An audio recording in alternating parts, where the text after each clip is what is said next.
Bueno, querido estudiante, recibe una cordial bienvenida y espero que estés deseoso de aprender de una forma muy fácil y muy sencilla un nuevo conocimiento de la biología.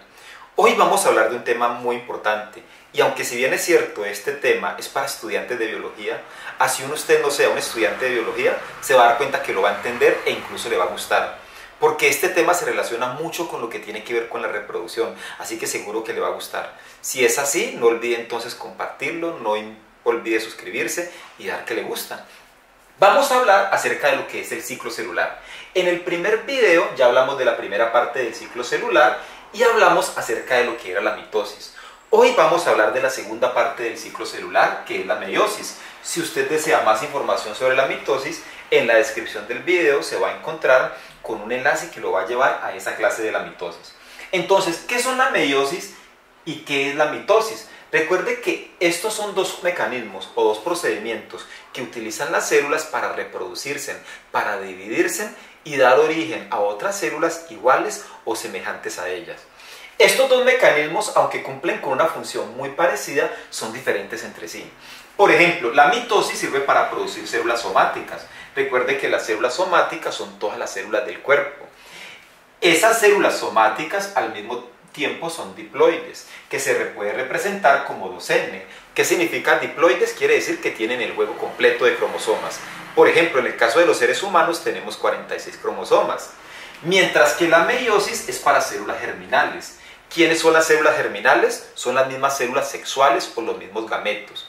En el caso del hombre solo tenemos un tipo de célula sexual o un tipo de célula germinal que es el espermatozoide, mientras que en el caso de las mujeres recibe el nombre de óvulos. Estas células germinales tienen una característica y es que son haploides. ¿Qué significa haploides? Quiere decir que tienen la mitad de los cromosomas. O sea que en lugar de tener 46 en el caso de la especie humana, los óvulos y los espermatozoides tienen 23 cromosomas. Otra característica u otra diferencia, en la mitosis se van a producir 2 células hijas, mientras que en la meiosis se van a producir 4 células hijas. La mitosis se va a hacer en una sola etapa, mientras que la meiosis se va a llevar a cabo en 2 etapas. Por eso son diferentes estos dos procedimientos. Vamos a hablar entonces acerca de lo que es la meiosis el día de hoy. Pero para poder hablar de la meiosis es importante que conozcamos cuáles son las partes de una célula que se involucran en la meiosis, para así poderla comprender mejor, porque son muchos los nombres que debemos de tener en cuenta. Entonces, miren, recuerden que la parte que se encuentra por fuera, aquí de negro, recibe el nombre de la membrana celular y se encarga de guardar el contenido de la célula. La membrana que encontramos aquí de color azul se llama la membrana nuclear y va a guardar todo lo que se encuentra contenido en el núcleo. En el citoplasma nos vamos a encontrar con 2 punticos, si los notan, que reciben el nombre de los centriolos. Y los centriolos van a ser muy importantes en todo este proceso de división celular. ¿Qué tenemos en el núcleo? Tenemos el nucleolo, esta esfera que se encuentra acá, y tenemos la información genética. Esa información genética, recuerden que recibe el nombre de ADN, y aquí se encuentran todas las características que va a tener el ser vivo. Ya que conocemos entonces cuáles son las partes importantes de una célula implicadas en la meiosis, vamos a hablar ahora acerca de este ciclo celular. El ciclo de vida de una célula va a empezar primero por la interfase. Recuerde que la interfase es la fase más larga que tiene una célula, pero no hace parte de la meiosis. Aquí no hay división celular. En la meiosis sí va a haber división celular. Como la interfase es una fase larga, ella va a tener 3 etapas. La primera etapa recibe el nombre de G1. ¿Qué hace la célula durante este tiempo? Ella empieza a crecer, empieza a fabricar moléculas, proteínas e incluso algunos órganos que van a ser importantes. Luego pasa a una fase que se le conoce como la fase S. Aquí la célula va a duplicar, va a sintetizar más ADN. O sea que el ADN empieza a duplicarse. ¿Y por qué es importante? Porque cuando ella se divida, ella tiene que darle información genética a sus 4 hijas. Por eso es importante que el ADN se duplique. Una vez que el ADN se ha duplicado, pasamos a la fase G2. La fase G2 es muy parecido a la G1. La célula sigue creciendo, sigue aumentando sus moléculas internas, sus órganos internos y empieza ya a quedar lista para empezar la división meiótica, es decir, para empezar la meiosis. La meiosis va a tener 2 etapas y cada una va a tener las mismas fases o muy similares entre ellas. ¿Qué va a pasar durante la primera fase entonces de la meiosis? La primera fase recibe el nombre de profase 1. ¿Qué va a pasar durante la profase 1? La membrana nuclear que usted ve aquí, note que ha desaparecido, ¿sí ve? Empieza a desaparecer. El nucleolo desaparece completamente y los centriolos empiezan a ir hacia los extremos de la célula, es decir, uno va a ir hacia la parte de arriba, por ejemplo, y uno hacia la parte de abajo. Al mismo tiempo empieza a formarse el uso acromático. ¿Qué es el uso acromático? Este arreglo que vemos en la metafase 1 se llama el uso acromático. Aquí empieza a formarse. ¿Qué va a ocurrir? Empiezan a organizarse los cromosomas en forma de pares. El número 1 del papá con el número 1 de la mamá, el número 2 del papá con el número 2 de la mamá. Empiezan a organizarse y van a ser tetradas. ¿Por qué tetradas? Porque como los cromosomas duplicaron su información, entonces vamos a tener 4 bracitos, 4 cromátidas. Entonces empiezan a aparearse. Al mismo tiempo, los centriolos empiezan a sacar los microtúbulos del uso acromático y empiezan a buscar esos microtúbulos a los cromosomas. En esta profase va a ocurrir algo muy especial, y es que los cromosomas que se han apareado empiezan a cruzar sus brazos. Si nota, empiezan a cruzarlo. Ese entrecruzamiento recibe el nombre de quiasmas, y ahí los cromosomas hacen quiasmasis. ¿Qué es quiasmasis? Que empiezan a compartir información genética. Eso va a ayudar más adelante a que haya variabilidad genética. Eso va a ser muy importante. Una vez que pasamos la profase 1, ingresamos a la siguiente fase, la metafase 1. En la metafase 1, los cromosomas organizados en 23 pares se han organizado en el plano ecuatorial, es decir, en el centro de la célula. Los centriolos se encuentran en las partes de arriba y han empezado a unirse a los cromosomas, a uno de cada par. ¿Sí ven? Cada centriolo se une a uno de cada par y se forma el uso acromático. Aquí algo que vale destacar. Miren que ellos no lo van a hacer de forma organizada. No es que los 23 cromosomas del papá quedaron arriba y los 23 de la mamá quedaron abajo. No, ellos pueden quedar de una forma desordenada. Eso va a ser aleatorio, eso va a ser al azar. Y eso es bueno porque eso permite que haya variabilidad genética, que los seres vivos no seamos todos iguales, sino que tengamos diferencias. Por eso es tan importante. Y el mismo hecho de que cambien información genética en sus bracitos también ayuda a la variabilidad genética. En este momento la célula sigue teniendo los 46 cromosomas, o sea, sigue siendo diploide. Después de eso pasamos a la anafase. ¿Qué pasa en la anafase 1? Los centriolos empiezan a tirar en un juego de ir tirando. El uno tira hacia arriba, el otro tira hacia abajo. Y empiezan a separar las parejas de cromosomas. Como quien dice, 23 cromosomas se van a ir para arriba y 23 cromosomas se van a ir para abajo. En este momento la célula empieza a dejar de ser diploide, porque ya los cromosomas se han separado. Ya tenemos 23 cromosomas en la parte de arriba y 23 cromosomas en la parte de abajo. Y algo muy importante, se han llevado el material que se ha recombinado para que haya variabilidad genética. Luego entramos a la telofase 1. ¿Qué va a ocurrir durante la telofase 1? En la telofase 1 empieza la célula a seguir alargándose. Por el mismo movimiento de los centriolos empieza a alargarse la célula y al mismo tiempo empieza a aparecer una microfibra en la mitad. Empieza a estrangularse con esta microfibra. Al mismo tiempo empieza a formarse la membrana nuclear. Note, se está formando la membrana nuclear y empieza a encerrarse esos 23 cromosomas, cada uno en un respectivo núcleo. Cuando el citoplasma se divide, a eso se le llama citocinesis. Cuando se divide el núcleo, como están viendo acá, que nos van a quedar dos núcleos, a eso se le llama cariocinesis. Se forma el nucleolo y los centriolos empiezan también a duplicarse. En este momento ya se han producido dos células y esas células son haploides, tienen la mitad de los cromosomas de la célula madre.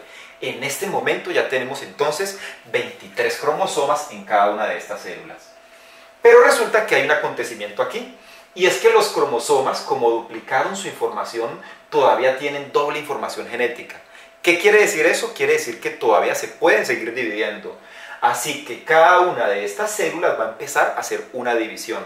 Vamos a coger como ejemplo una de estas células. Cojamos como ejemplo la célula de acá. Supongamos que esa célula empezó a seguir su proceso de división, como ocurre siempre. Entonces ya va a entrar a una siguiente fase que se le conoce como la profase 2. No tiene que pasar por interfase, porque ella todavía está en el proceso de división.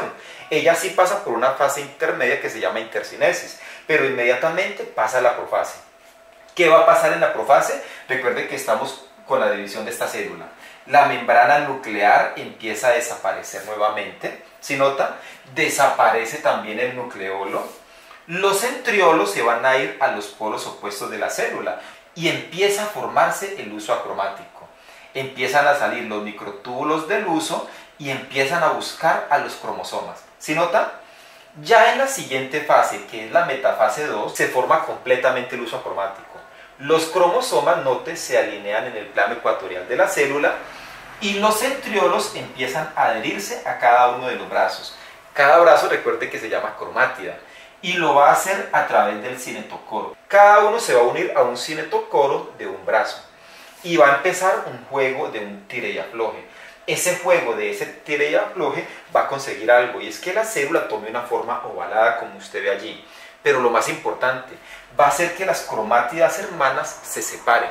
¿Sí nota? Y de esa forma van a quedar dos cromátidas en la parte de arriba y dos cromátidas en la parte de abajo. Eso ya ocurre en esta fase, se llama la anafase 2. Es la fase en la que las cromátidas se van a separar y van a migrar hacia los polos de la célula.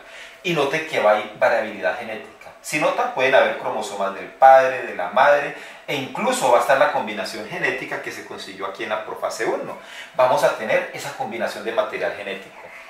Y siguen siendo células con el mismo número de cromosomas, 23 cromosomas a cada uno de los extremos. Uno dirá, pero son 23 mitades. No, recuerde que no son 23 mitades. Porque recuerde que cada bracito tiene la misma información del otro. O sea que se consideran como cromosomas independientes con toda la información necesaria. Una vez que salimos de la anafase 2, entramos ahora a la telofase 2. Recuerde que la telofase 2 y la citocinesis realmente hacen parte todos de la telofase 2. ¿Qué va a pasar aquí? Van a pasar varios acontecimientos. En esta fase la célula se ha seguido alargando y en la mitad de la célula se va a formar una microfibra. Esa microfibra empieza a estrangular en la mitad a la célula hasta tratar de dividirla, para dividir su citoplasma. Una vez que el citoplasma se divide, a eso se le llama citocinesis 2 y se van a formar dos células. ¿Qué va a ocurrir también aquí? Pues se va a formar la membrana nuclear. Note que se forma la membrana nuclear. Se forma también el nucleolo. Note que se formó el nucleolo. Se van los centriolos, uno para cada célula. Y el ADN empieza a descondensarse para volver al principio. En este momento, note que a partir de estas células se nos originaron dos nuevas células.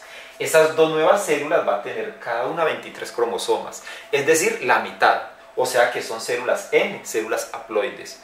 Si es una mujer, esa célula va a ser un óvulo. Si es un hombre, esa célula va a ser un espermatozoide. Este mismo procedimiento también lo hizo esta célula. O sea que como esta se dividió en dos y esta se dividió en dos, al final se van a producir entonces 4 células hijas. ¿Y por qué este proceso es tan importante? Porque gracias a eso se puede producir la vida. Gracias a ese óvulo con 23 cromosomas y a ese espermatozoide con 23 cromosomas, en la fecundación se pueden unir para hacer un nuevo ser viviente que tenga los 46 cromosomas completos. Sin la meiosis, si la meiosis no redujera el número de cromosomas a la mitad, si conservara los 46 cromosomas como lo hace la mitosis, el nuevo individuo tendría 92 cromosomas y eso traería unas graves consecuencias para ese ser vivo. Ese ser vivo podría sufrir, por ejemplo, síndrome de Down solamente por un cromosoma de más. ¿Se imagina si se duplicaran todos los cromosomas y tuviéramos 92 y la siguiente generación 184? Afortunadamente la meiosis nos cuida de eso. Durante la meiosis pueden haber problemas. Puede ocurrir que en la separación de los cromosomas uno se vaya para acá, uno de más. Eso hace que ocurran algunas malformaciones o puede hacer de que ocurran algunas mutaciones en los seres vivos o se produzcan algunos síndromes, como lo decíamos ahora, como el síndrome de Down.